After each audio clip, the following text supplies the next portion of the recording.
केवल सूरज को दीपक दिखाने जैसा काम भारतीय जनता पार्टी की सरकार आदरणीय मुख्यमंत्री जी ने ग्वालियर में कैबिनेट की बैठक का जो निर्णय लिया है वो निर्णय स्वागत योग्य है।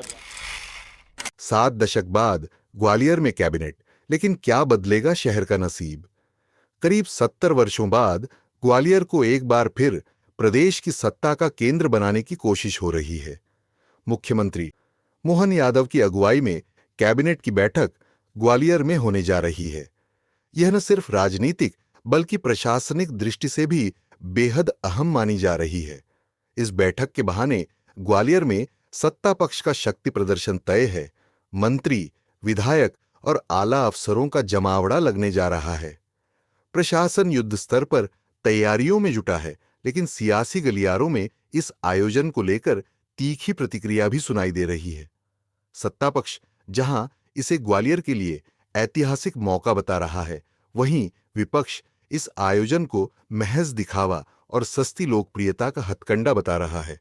विपक्ष का आरोप है कि ग्वालियर को अब तक सिर्फ आश्वासन मिले, सुविधाएं नहीं।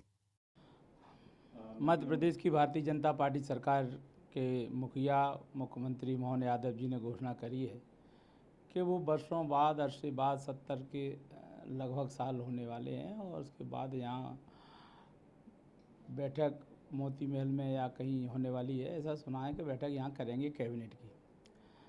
बैठक कैबिनेट की कहीं भी हो, कैबिनेट के निर्णयों पर अमल नहीं हो तो कोई बैठक का औचित्य नहीं है। ये माननीय पूर्व प्रधानमंत्री, हम सब के ग्वालियर वासियों के आदर और श्रद्धा के केंद्र अटल जी की जन्मभूमि है। राजमाता विजयराजे सिंधिया जी की कर्मभूमि है। ग्वालियर का एक ऐतिहासिक महत्व है जहाँ महारानी लक्ष्मीबाई ने अपना बलिदान दिया। गालव ऋषि की तपोभूमि है, बगल में शनिदेव का मंदिर है। बहुत ऐतिहासिक महत्व का शहर है और आज इस शहर की चारों तरफ से बाजे बजे हुए हैं। रोडें नहीं है, लाइटें नहीं है, कनेक्टिविटी नहीं है, ट्रैफिक जाम है, रोज़गार नहीं है। आसपास जो रोज़गार के फैक्ट्रियां थीं ग्वालियर की, लगभग जेसी मिल, सिमको, स्टील फाउंड्री, ग्वालियर शहर की तमाम सारी फैक्ट्रियां बंद हो गई सरकार की उदासीनता के कारण। भारतीय जनता पार्टी की सरकार है। भारतीय जनता पार्टी के बड़े बड़े पितृपुरुष कुशवाहा ठाकरे से लेकर उन सब की कर्मभूमि रही है। ग्वालियर के साथ सौतेला व्यवहार भारतीय जनता पार्टी की सरकार कर रही है और अब कैबिनेट की बैठक करने से भी बहुत ज़्यादा कुछ होने वाला नहीं है। ये तो केवल सूरज को दीपक दिखाने जैसा काम भारतीय जनता पार्टी की सरकार करने जा रही है। करना ही है तो बैठक कहीं भी करें। ग्वालियर को पैकेज दें, सड़कों के मामले में, स्ट्रीट लाइट के मामले में, रोज़गार के मामले में, ट्रैफिक के मामले में, तमाम सारे मामलों में आज ग्वालियर पिछड़ रहा है और ग्वालियर केवल अपराधियों की शरणस्थली बन गया है, जहां अपराध लगातार, आम आदमी भी चैन से रह नहीं पा रहा। इतना भय लोगों के अंदर व्याप्त है। सरकार को इस कदम उठाना चाहिए, रोजगार के संसाधन उपलब्ध कराना चाहिए।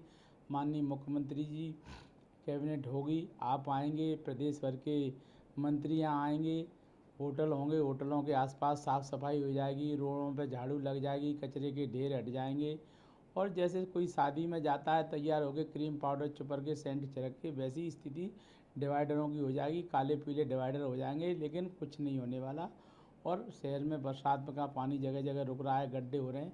इस ओर मुख्यमंत्री जी को ध्यान देना चाहिए, ग्वालियर को पैकेज देना चाहिए। ग्वालियर को क्योंकि प्रधानमंत्री, पूर्व प्रधानमंत्री अटल जी की जन्मभूमि है, इसके साथ सौतेला व्यवहार नहीं करना। मुख्यमंत्री जी ने ग्वालियर में कैबिनेट की बैठक करने का जो निर्णय लिया है वो निर्णय स्वागत योग्य है। ग्वालियर वासियों के लिए भी खुशी है, मुझे भी प्रसन्नता है कि यहाँ प्रदेश की सरकार लगातार जहाँ कैबिनेट होती है 2 दिन रहती है, वरिष्ठ अधिकारी भी रहते हैं और कैबिनेट यहाँ होगी बैठक तो निश्चित रूप से ग्वालियर और ग्वालियर अंचल को लाभ मिलेगा।